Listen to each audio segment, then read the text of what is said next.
Hello and welcome. This video is the first in a series of 3. An expedition I took in 2024 in the 500,000 kilometer Land Cruiser purchased and refurbished in 2023. I'm showing you this series now because I'm about to climb in that very same Land Cruiser. We've done a little bit more work on it and head off for its second major expedition, which will be a solo trip through Botswana and then meeting family in Zimbabwe. That is later this year, 2025, but the trip you're about to see now in 3 parts, each an hour plus long, was our epic adventure in this vehicle in 2024. It'll set you up quite nicely for the 2025 expedition. Remember to click that like button and subscribe by clicking that little notifications bell to tell YouTube that you want to watch all of these shows. Let's get on with it.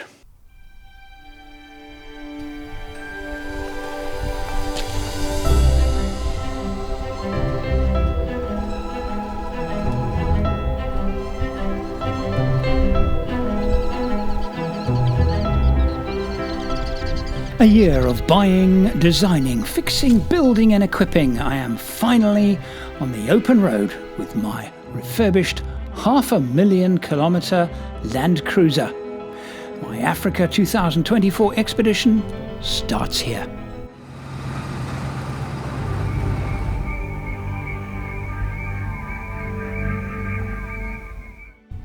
This is the loneliest tar road in all of South Africa. It's the middle of the day. I thought I'd just stop and photograph these flowers which have been with me for the last 200 kilometers.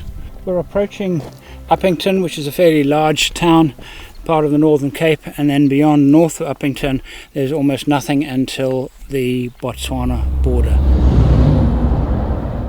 How long have you been here? They're going? Yeah. These are contraflows. We got lucky. The wait is typically 40 minutes. So I can see the guys all racing to get ahead of the trucks.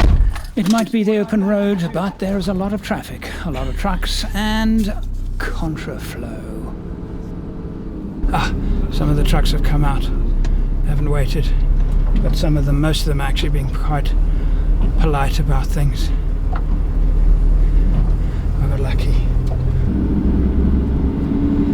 But there will probably be more. I very much doubt if this is the last one.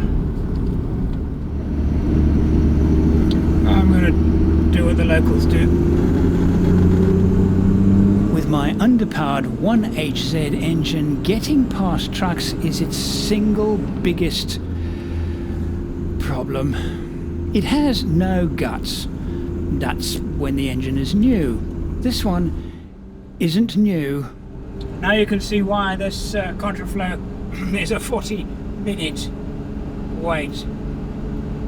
I think we waited probably 1 minute.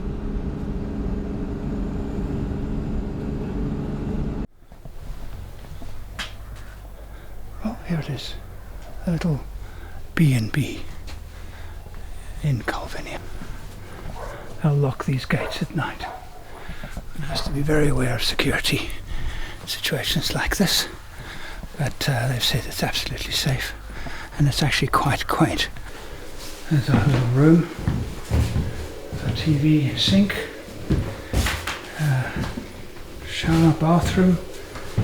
Yeah, nothing wrong with that. Engineering books, that's important. I thought they were scriptures when I first saw them.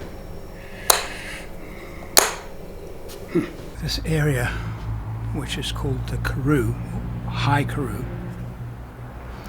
very beautiful, sheep farming, arid. Most of the people that live here, certainly for old folks like this, their families would have been sheep farming the area for hundreds of years. And this building is probably close to that old. I'm one lucky bugger that I get to do this. And it happens to me often. I'm working. This is my work. I managed to do this. And look at it. wasn't me. It was some key folk and key expertise and friends and that made it happen.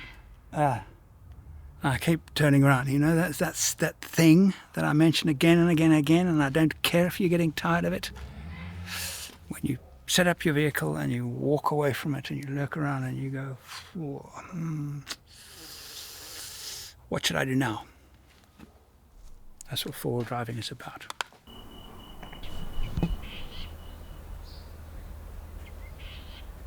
Sometimes en route I will take lodging. It means that I am very refreshed for the very, very long drive ahead. If I can't and camp, then I camp. But then we generally depart a little bit later. I've got about, I haven't actually looked at the map, but it's about 600 kilometers to do today, so it's a fairly long day, but not extreme. The vehicle is slow, so a 600 day is a full day. The idea is to get to a place called Tota Lodge, which is just south of the Botswana border, cross the border really early tomorrow morning. Now the reason why I want to do that really early, and I will camp tonight, first night camp in the new cruiser. But the reason why I want to get to that point is that north of the Botswana border there's a place called Mabusahubi. I first went to Mabusahubi in 1987 and there was absolutely nothing there. That's not the case today. In fact, today you have to book a campsite. Now I love traveling with no bookings, no schedules, but it's not always possible. That's why I love Western Australia so much. So much of it, desert, crossing the desert. You are on your own timetable, and that means you have to relax. In Botswana, there are many places, the best places I suppose, are subject to booking. You need to book your campsite. There are not that many of them. I tried to book Mabusahubi. I failed. Well, they don't have any space, but I don't necessarily believe them. I'll explain why later. But I want to get to Mabusahubi, the gate of the national park, and see if they have space. If they say no, we don't, I do have a very cunning plan B. We're driving into a storm. We still have a little under 2 hours. It's 4 o'clock, and which means I'm going to arrive at sunset. Not ideal at all, but I've been trying to make up lost time the last 2 days. If I make it there tonight, I have made up all of the time that I've lost.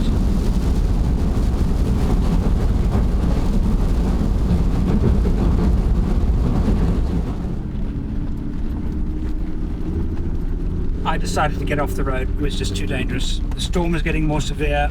There were more and more trucks, more and more crazy people overtaking the trucks.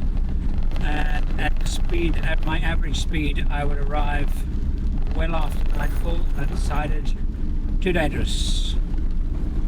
If I had somebody with me to help navigation and stuff, I might have pushed on, but being on my own, it's just not worth the risk. I feel a teaching moment coming on. Alright, so I managed to grab a camera or two while I was driving. It was very, very difficult and not particularly safe, so I didn't do a lot of it. And the storm is closed in, so I'm kind of driving northeast, and I'm about to turn due east, and there was the storm right where I'm heading. So I would have arrived, given all of the trucks, given all the insanity on the road, I would have arrived at nightfall, if not after nightfall, certainly not before sunset. So sunset's going to feel earlier because of the lack of light. And I would have been camping in this. So I pulled over at the first lodge, and this is more expensive than your average, but it's 100 times nicer than your average B&B. And there's a bar, they'll give me breakfast, and it cost me 100 Australian dollars, which by South African standards, the B&B last night was about 60 Australian dollars. The camp tonight would have been about 50. So yes, but worth every penny. Oh, I have to say though, they haven't invented smell-o-vision. Hopefully they never will. But the smell outside of the new rain, on the bush. Oh, it's intoxicating. This is very pleasant. Oh, that is nice. That is very, very nice. Alright, first beer of the trip. I've got something to share with you. Windhoek lager. In fact, that's a Windhoek draft. Even better. And I'm going to open it with my knife that I purchased just yesterday. Victorinox Swiss Army knife. And I thought I would get myself another one. And I've got my one with two tools that are absolutely vital that I haven't had in any of my kits since. The tweezer and toothpick. And just my way of saying thank you to the team in South Africa that built my Land Cruiser. I have two things to say to you. Thank you very much. Your effort is paying great dividends in my heart, but we haven't finished yet. Cheers everybody, welcome to my 2024 Africa expedition.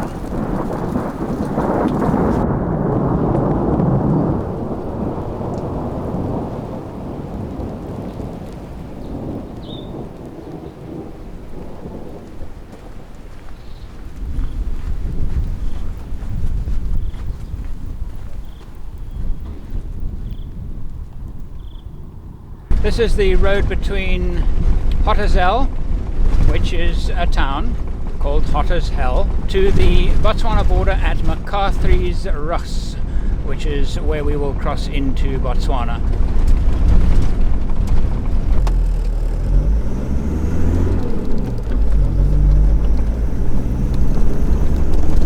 I am in Botswana. Stressful. An eventful border crossing, which is unusual when crossing into Botswana, and the problem wasn't the Botswana side, it was the South African side. A guy who was obviously very new at his job on the South African side being a pain in the arse. The hundreds of times that I've come into Botswana, I've never had a rude official. I've always been polite to them and they've always been helpful to me. I'm getting the occasional beep. I thought for a moment it was the fridge, but it's not. It's something in the car, because and it only happens over the worst corrugations when the car's really being shaken about. Because I noticed with one of them there was a yellow flash on the dashboard. It was so brief that I was unable to read the icon to see what it was trying to tell me. But there is something not right. But only it was a few times when the car's being shaken to bits. I was just thinking to myself, gee, this road's good. The good part is going on for much longer than I thought it was going to. I'll tell you later a story about this track. It was really something. There was so little traffic on this road that, but now Mabusa Hubi is well established as a game park. I'm not going there. We're going to drive past it, and I've got a good reason why.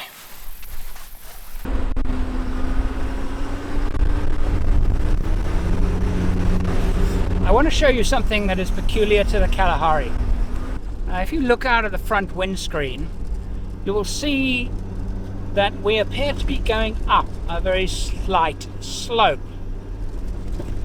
Well, we've been going up this slope for about 120 kilometers. If we were going in the opposite direction, we would also be going up a slope. I don't know if it's unique to the Kalahari, but every road, every track, it looks like you're always driving uphill, but you're not. Alright, the challenge of shooting these things on my own. A simple thing like the door not closed properly means I have to get out and do it. There you go. It's looking fine in the car. Alright, try again.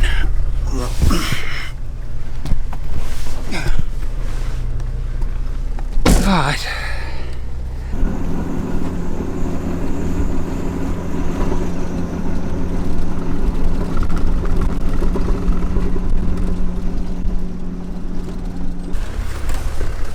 Something's rattling, metal on metal. I don't think it's the roof rack. I don't think it sounds like it's coming from the front here. Like something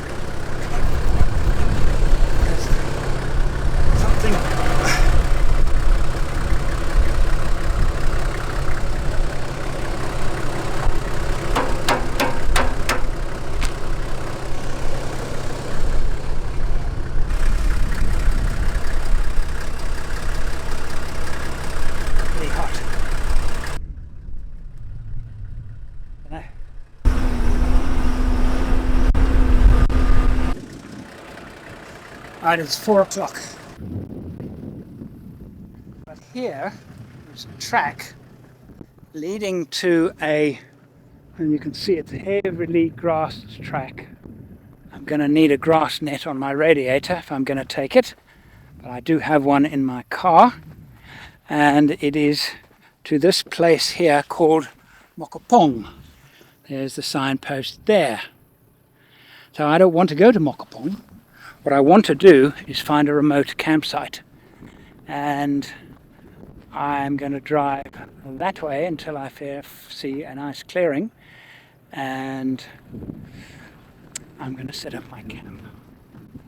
This is what I had planned to do all along, and I'm sticking to my plan. Well, some of you, I know a lot of you in Australia will be watching this and thinking to myself, well, could a lion jump out behind me? Well, the short answer to that is I can't. I have to ruin this bag. It is what it is. The answer is yeah. Is it likely? Really no. Because, you know, I'll explain it to you later, but no. There's a huge game reserve just there. The fence is probably just over there, and it's a low fence, and it's full of lions and antelope.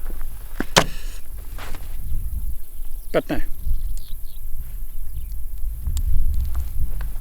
Yeah, maybe, but I'm not worried, and it's not because I'm brave. I just know. Isn't it beautiful though? God, I love this place. Right.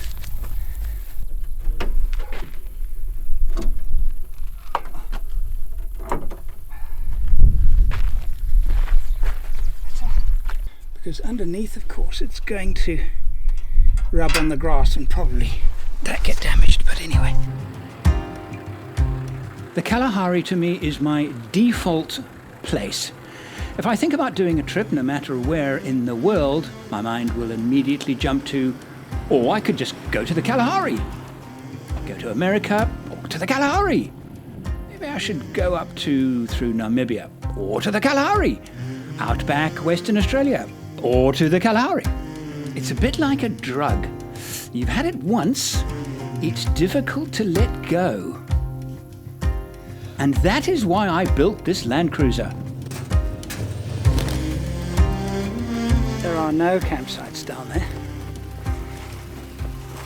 This grass is not like spinifex. For those of you in Australia, spinifex, very, very common grass in thirstland type areas, low rainfall.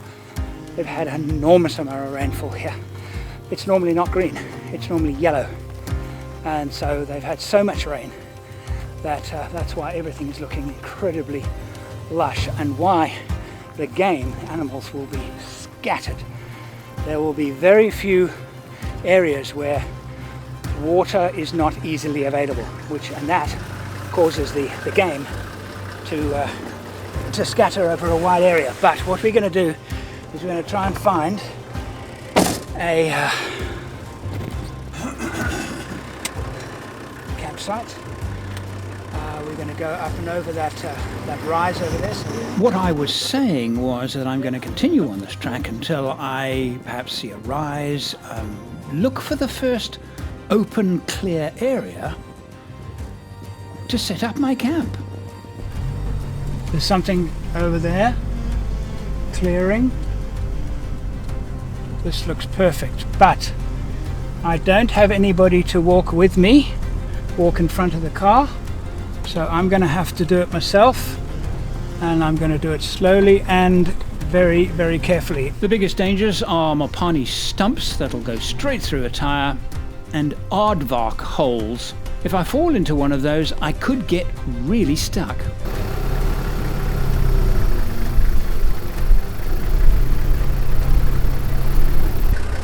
Alright, here I am at the campsite, and I just fell down that the aardvark hole there, which is what I was trying not to drive down.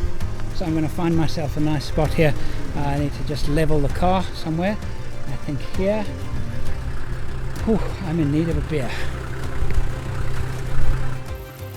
Long time planning this. And this was my first campsite that I thought, I'm going to be absolutely remote, nobody around. I saw one vehicle today on that road coming in the opposite direction, and much of the track coming up, they've had heavy rains, and I was making tracks in the virgin sand where nobody had driven, so the actual number of cars going up and down that road is very, very low. So I'm what I like, really, really remote. It's quite damp. The ground is quite damp.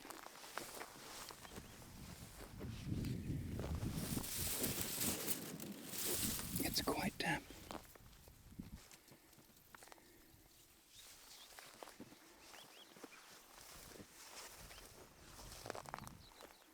Yeah, there was water here not very long ago.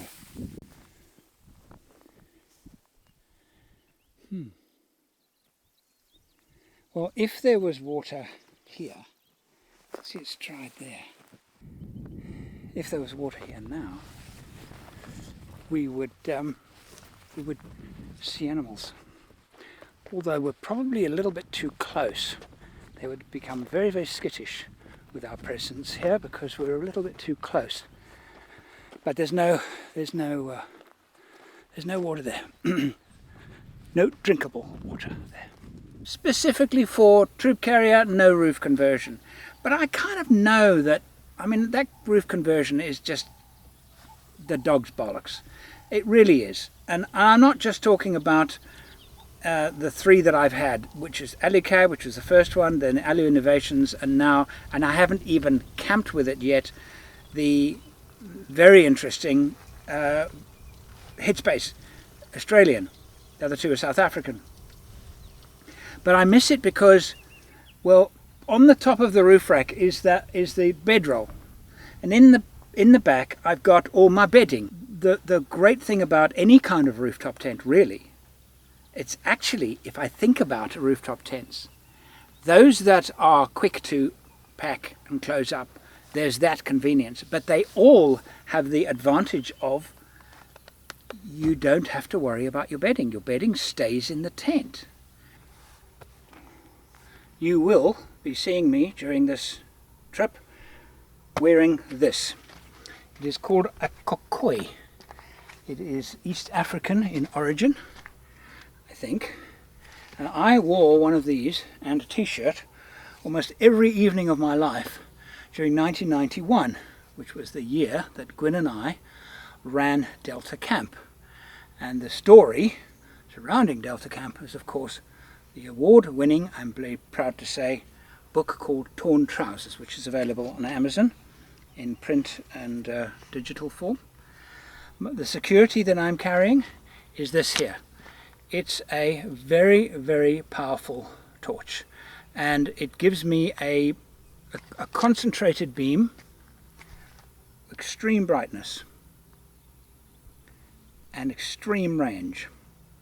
So this guy is going to stay there the evening. If I hear anything, and in fact if I see any eyes, I will point the camera at them for you. Look at that beautiful thunderhead, isn't that glorious?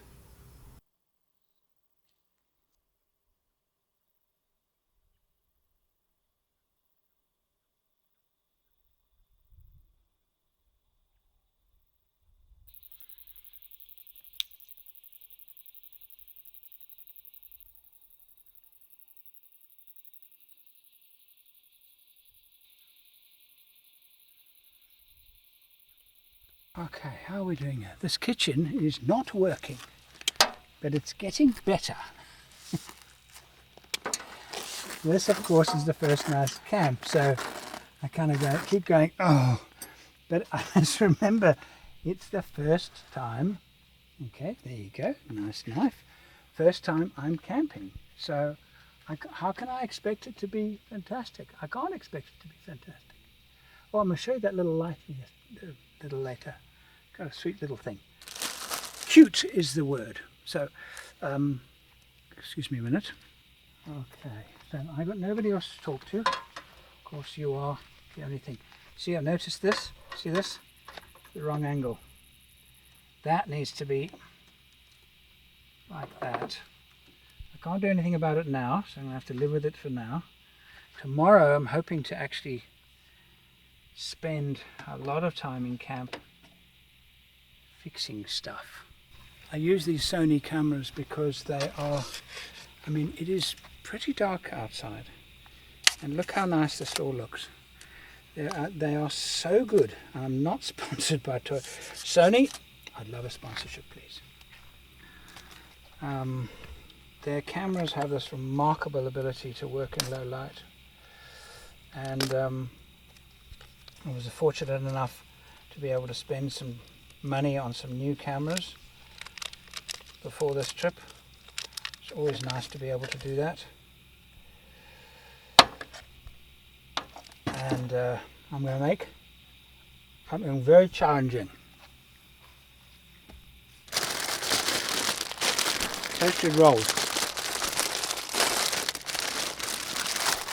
with ham and cheese. I'm doing well so far. I'm finding all the important things that I need. I want to get this stove lit.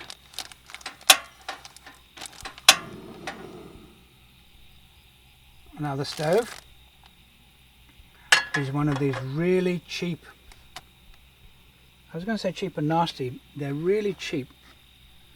I think this was 300 rands, about $25. You can find them all over the world. And what is amazing about them is that even though they're this cheap, the burner is actually quite good. It uses the cartridges, the long narrow cartridges, and they actually work quite well, and dirt cheap. Dirt cheap. There you go. A bit of olive oil. A bit of olive oil. And now what I'm going to need is the ham from the fridge. Should we do this instead? Yes, rolled smoked chicken, even better. How do I like the car so far? Well, you know, the ride, I'm very happy with the ride. The seats, I'm okay with the seat. It's not comfortable. It's the standard Toyota seat.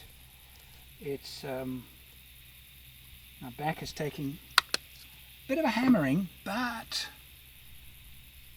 I'm okay. But I just know that I'm already, I wish I had a roof conversion. But how do you, this is my philosophy with these things.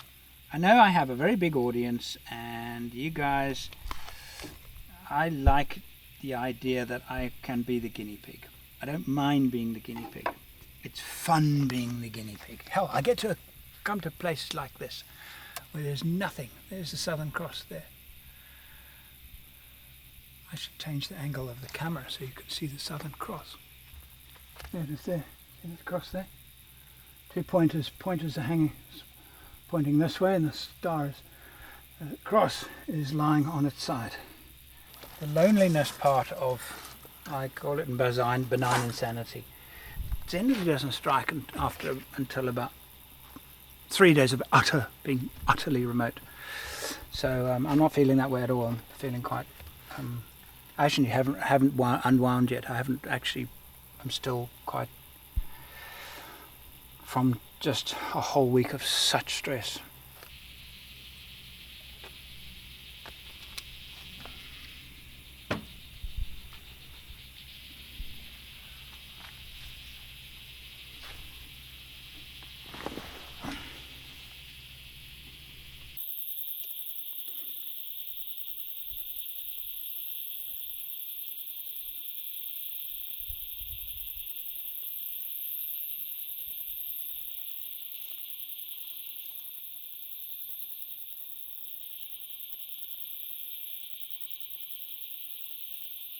Gotcha.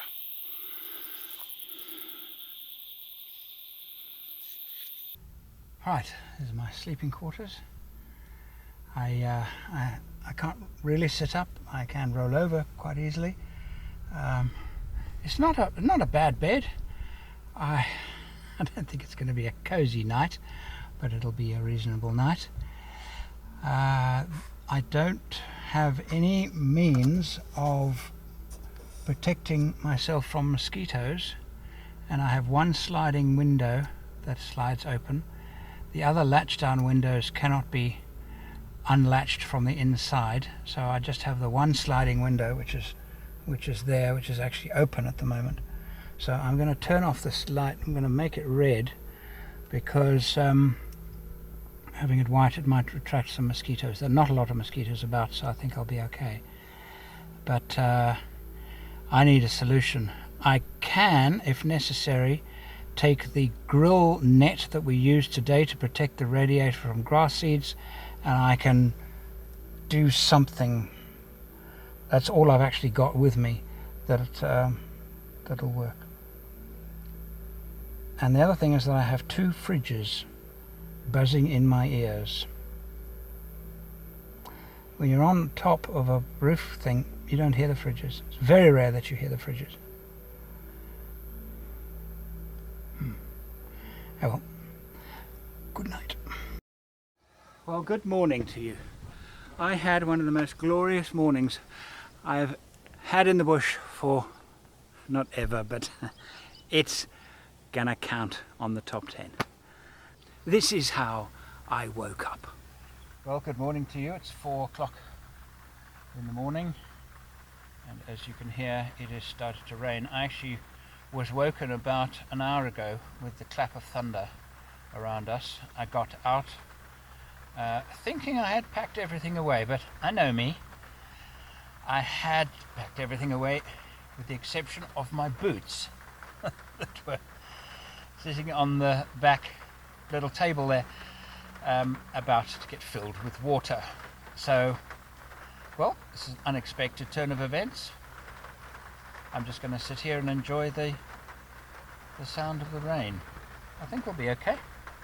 Don't think the rain's going to cause any problems. There you go.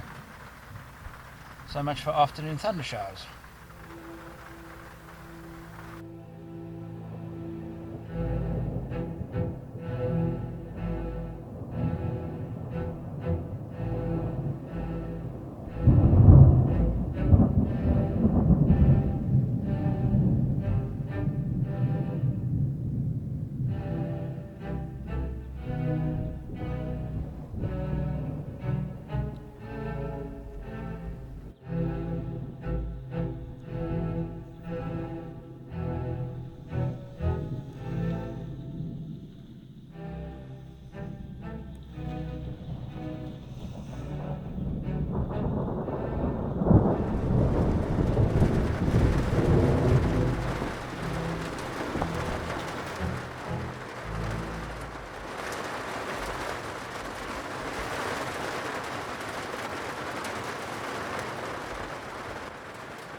And what I'm going to do today, leisurely pack up, breakfast, and I'm going to head further north and then a little bit west and then southwest. I don't know how long it's going to take me. My gut says 5 hours. Quite slow going, but it's to an area that I've never been to before. I've been to this area before, so this is new for me in terms of Botswana. And it is an area of pans north of the Mabusahubi Game Reserve, and where I am confident that there will be animals and game. But given the rain, the game is very scattered. They could be anywhere. They're not concentrated around the waterholes anymore. So we're going to need luck on our sides to see animals, but that's what my plan is for today. Haven't had a fruit in a while. These bananas are already starting to over ripen. You know, my kitchen is still in disarray, but every time I use it, it becomes a little bit more refined and a little bit more satisfying to use. Because all my builds, particularly my Troopies, the kitchens are just so polished. Everything works. I can find everything. Virtually nothing is a hassle to do. And that is obviously not the case this morning. I haven't even made myself a coffee yet because I haven't really kind of organized everything. I'm just thinking about these bananas. They'll be finished in, I give them 3 days max. When I'm traveling with Gwyn, she pre-packs dehydrated mushrooms, bananas, all kinds of food. That means that we carry lots of stuff that never goes off, and that the way she does it is actually on a course on the Overland workshop. She talks about preparing the 365-day pantry.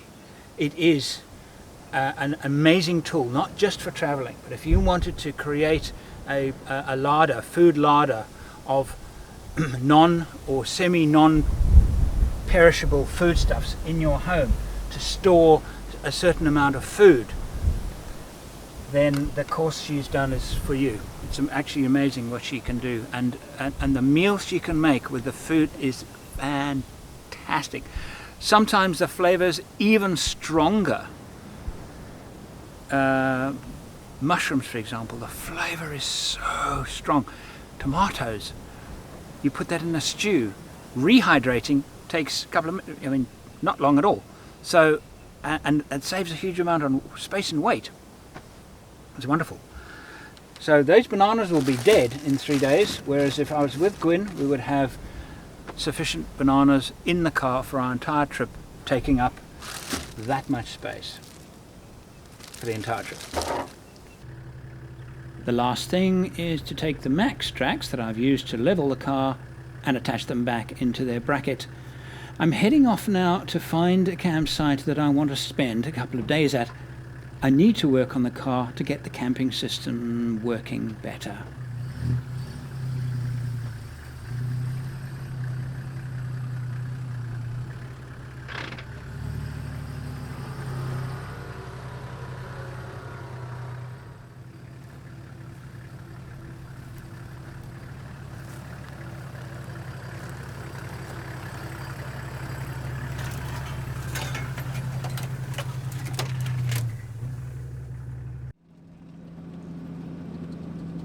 This now, this is what I built the cruiser for, this very moment. A lonely remote track in the Kalahari with no firm deadline. I can camp anywhere. It's about 150 kilometers to where the pans are. I want to camp on a pan because there's a high chance of seeing animals. But I just love this kind of stuff. This Kalahari tracks. These dead straight tracks are actually cut lines. They were actually created during a period where they were searching for oil in the 60s. And there is a grid of tracks crossing this part of the Kalahari, 50-kilometer grid. And this is one of those cut lines, one of those original cut lines.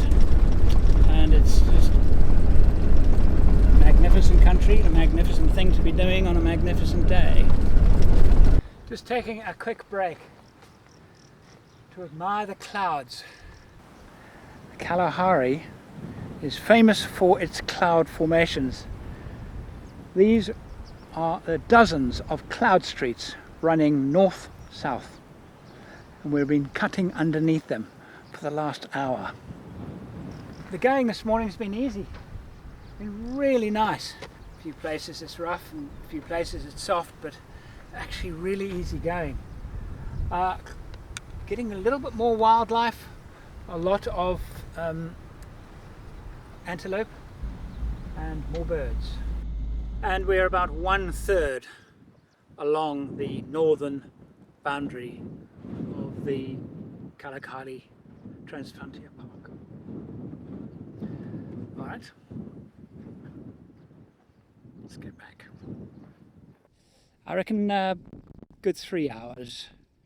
But if I find something that worth camping, it's going to have to be special. But I know some pans are about 3 hours away. I just want to get a couple of shots on my Land Cruiser. I made a feature film. This was shown in as a charity event in 2020, I think it was. But it was a documentary called The Cry of the Kalahari. It was a feature documentary that I had made 10 years of my expeditions through this part of the world. So the Kalahari Transfrontier Park, our entrance gate is there. I see it's closed. We're now going to basically head north towards Hukunsi and Kang. Hukunsi and Kang we will arrive day after tomorrow. I've got 2 days to do 159 kilometers, and I'm going to take 2 days to do them. Animals here too are so skittish. This is the first of the pans.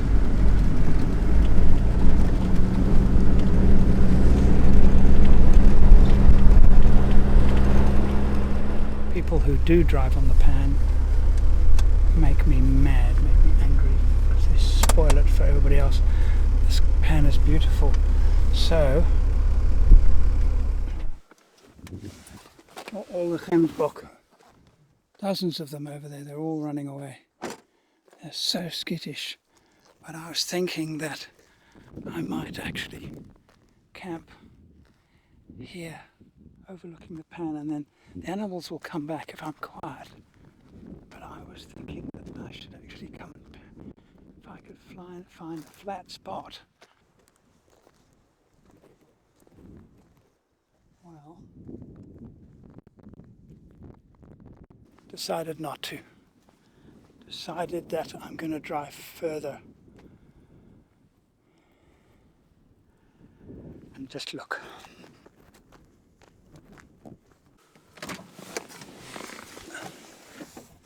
The track has actually crossed the pan, but I've just seen this area here. It's just off the pan. There's a beautiful tree, gorgeous tree with yellow flowers, flat ground and green grass. And look at those animals there. I don't want to walk to see if that's any good, purely because there could be predators around. So I'm going to drive up there. I really have found just what I was hoping to find. Yesterday I saw one other vehicle, today none.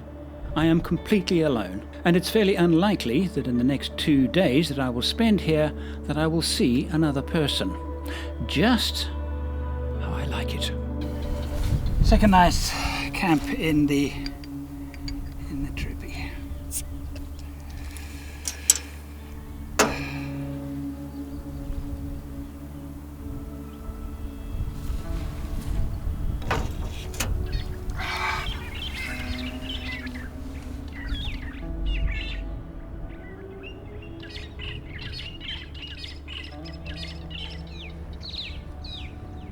They're fork-tailed drongos, arguing and bickering.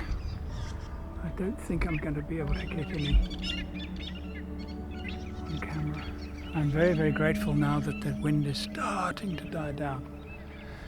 It's a good, I don't know, 6:30, and I've got something in the travel buddy for supper.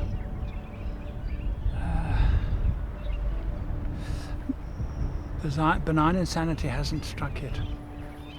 Hasn't actually struck yet. Feeling quite content with things. I don't get during the days. I love the days. Just being, I love the day. The nights I struggle a little by struggling with loneliness. At night, I have to work quite hard so that it doesn't affect me badly. Because let's face it, there's me, there's a tree, and there's a camera. Nice tree, I think you'll agree.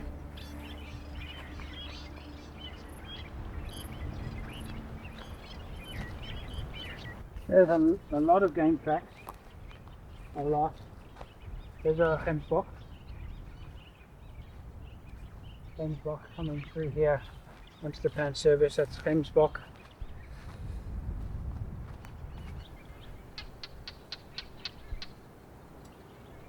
That is a barking gecko. And they burrow in the ground. They're very, very difficult to find. And they're ventriloquists. To actually locate the burrow using the sound is not possible, because well, you just can't. And the burrows are very, very small. You can see behind me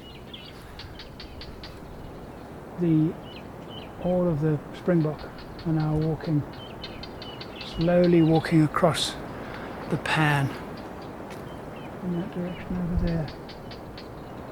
I'm going to need a different camera to get that shot. Different lens too. Let me do that for you. Camping with the troop carrier is becoming a little bit more comfortable, if a little awkward. My clothes are still in the check-in luggage that I brought with me. And sleeping inside has turned out to be rather nice. One of the nicest parts about sleeping in the back are these side windows that I can open and watch the sunrise. And as it turns out, a perfect game spotting photography place. Never been so comfortable while taking pictures of wild animals. And as you can see, they're becoming quite familiar with me. They're quite happy with me. I'm not making any noise, and if I remain this quiet, the animals will stay. So that then is the photograph taken with this camera here, which is the Sony A7 R5 with the 170 to 200 f2.8 lens set at 3.5. A rather lovely image, I think. That was rather lovely. This is a good place. This is the second morning. Yesterday morning, I was photographing another African sunrise, but we couldn't see the sun. Instead, we saw this huge storm, and I photographed all the clouds. That would make a nice pair, those two pictures. That would make a very nice pair. And that is the end of the the sun rise. The moment it clears the horizon, or very soon afterwards, that's the end of the beauty, the beautiful light. If it is half shrouded by clouds, then the sunrise continues. I'm going to spend the day sorting out my car, chilling, relaxing, and just enjoying the silence.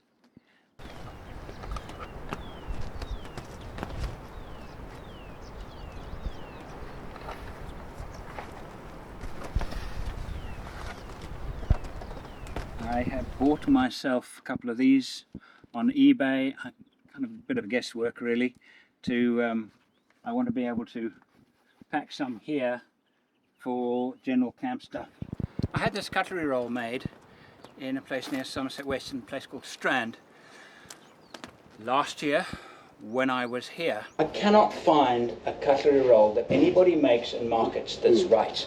This one, you just do them both in that. And there's a major design flaw. Velcro on one there, all the way around. okay, Okay, and then eyes on the side. Top. It doesn't reach. Yes. So we're rolling it like that. You're absolutely correct. You probably need two of these. We put a clip that day, and then put a clip there. Yeah. When it's empty, they had closed it when empty and cut the strap off. And now when it's full, I can't close it. Drill driver, which is staying with this car, and a set of drill bits, and I found its first job. The Maxtrax table is not horizontal, so I have to drill 2 holes in it and relocate the metal straps. It turns out that I am not completely alone out here after all. This guy came visiting.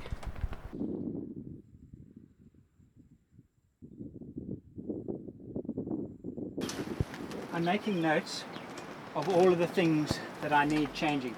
For example, those, I'm finding I'm using this table really quite a lot, but these are already starting to stretch. Already, that's level. So I'm going to replace these, I'm going to measure them and make them out of metal. The metal cord like this is the only way to go, I've learnt. I've tried leather, fabric straps, you name it. It stretches, and after a short period of time, that happens. It's going to be a long list. And this is the frustration, of course, is that I am used to building my rigs on a Saturday. I love it. It's what I love doing. On a Saturday morning in my home, chilling out in my workshop, getting my builds just right. I can't do that with this. So I have to do it on the track. So I have to prepare for that. I'm not anticipating any more tall grass, so I'm going to take off the drill net. I'm also going to check the oil. Now some people run with these all the time. Even on the highway, they just leave them on. It's a really bad idea.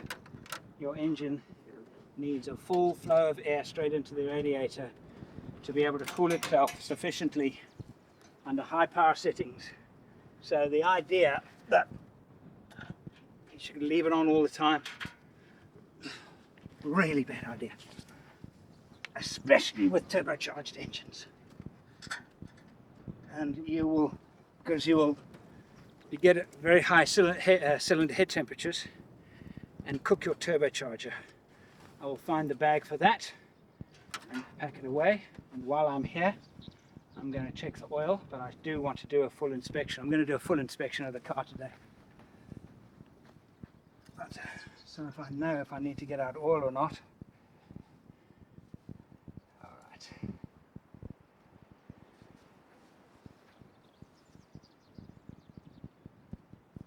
It has been using oil. I know the engine uses oil, so I am checking it on every time I fill up the tank. I'm checking oil. Yeah, I need some oil. It's at half. One of the things I do with all my builds is I have a safety spanner velcroed on top of the battery. And the reason for that is that if you had a short circuit which was going to cause a fire, you open the bonnet and you grab the spanner, and I can take off any lead here really easy and really quickly. The time wasted getting to the back, finding a tool, coming here, can burn your car. That's the difference. It can literally be seconds. You don't have minutes with a deep short circuit. You have seconds to save your car. And I recommend that. And I just put Velcro on the spanner. That's all I do. Soft Velcro on the spanner. And I've done that since I nearly lost my Range Rover. Probably would have been about 1985, 1986. Had a short circuit, major short circuit in the car, and I saved it. Burnt my hands very badly ripping the cable off, and since then, battery emergency spanner. And I can imagine a few of you are saying, where can I learn all this stuff? Where can I learn all this stuff? There's so much stuff, Andrew. Where can I learn it? Overland Workshop, that is why I created it. With myself, Paul Marsh, with some invited specialists like Heine Klarman, Gwyn. We present course. There are currently 9 courses, and it's about building a vehicle, choosing a vehicle, operating a vehicle. And this, what I've just shown you now, will be part of operating an overlander. Because part of it is safety, part of it is risk mitigation. We talk a lot about risk mitigation. You might think to myself now, well, right now, what is the biggest risk to me? Fire. Because fire takes away my shelter, potentially takes away my water, potentially takes away my life. All right. Breakdown. If I had a breakdown, I'm on my own.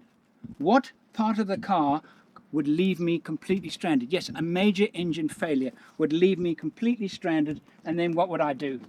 Well, I would obviously try and fix it. So I have rudimentary spare parts, rudimentary knowledge, but if I couldn't fix it, well, what could fail? Out here, my starter motor. If my starter motor failed, I'd be screwed.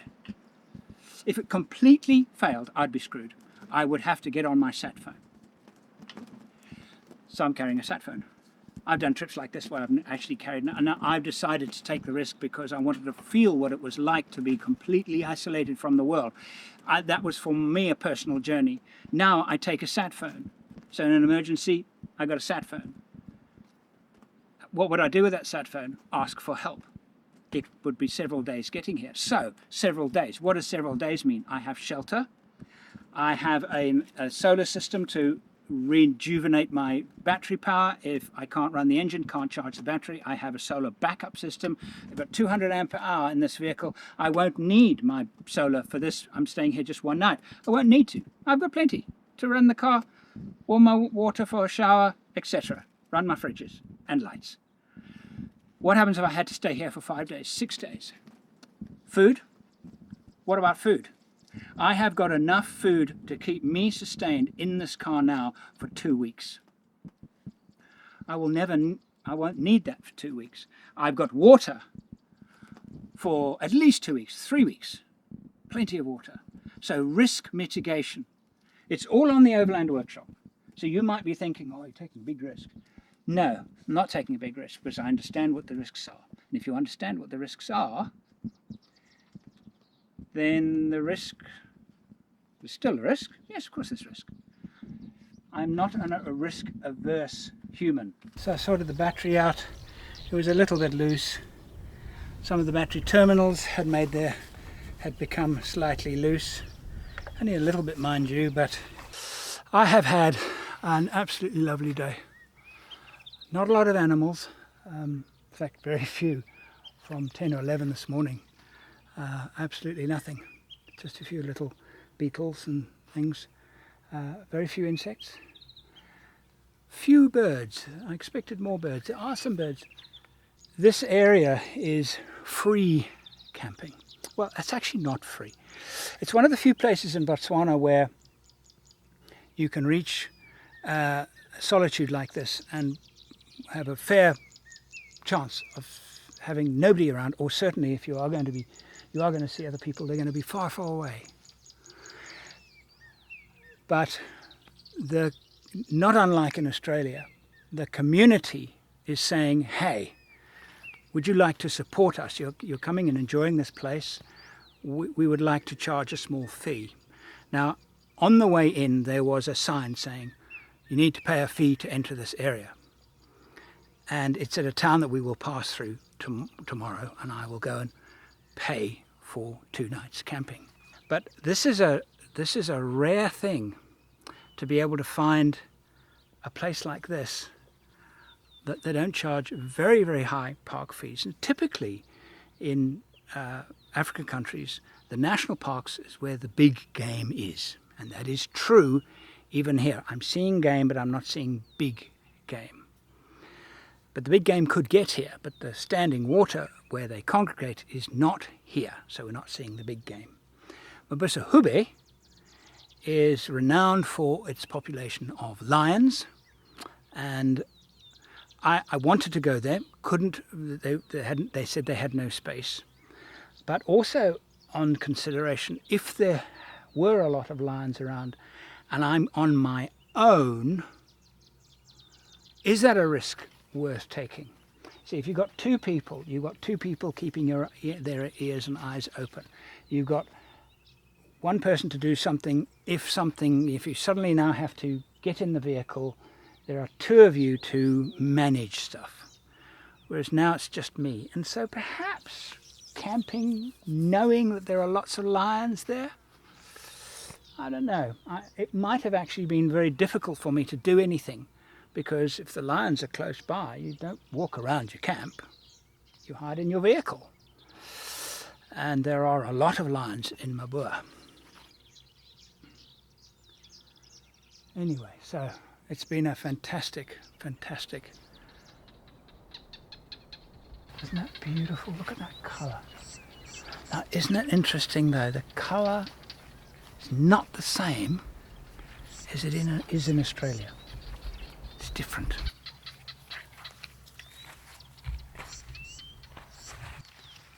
I've taken down the awning, as you can see, and it has an interesting effect on the ambience.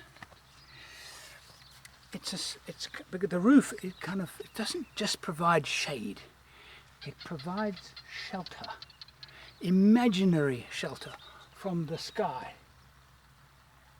I really have grown to really enjoy my awnings. I really like them. When I set up camp and I know my awning's out, there's a... Oh, come on, turn up. There you go. There's a sense of permanence about the camp. It's a strange thing. While I've been here, an idea has gelled in my mind. Yesterday morning, the sunrise with the storm was spectacular, and I shot a lot of still pictures of it. And I think there will be some that were absolutely beautiful, because what was happening is the lightning was filling the sky, filling the clouds, which was reaching right up, with light. But there was an edge to the storm, and I captured it with part of the storm in the frame, and in the foreground the line of trees in silhouette. Because of course behind the storm the sun was rising, but you couldn't see it. It was spectacular. This morning, right here, I woke up at first light, opened the little blind and watched this absolutely beautiful line of trees as the sun broke through, and I shot lots of pictures. Those 2 photographs, I think, would make a magnificent set. And I'm going to start a gallery where my very, very best photographs can be purchased in fine art form, in fine art print.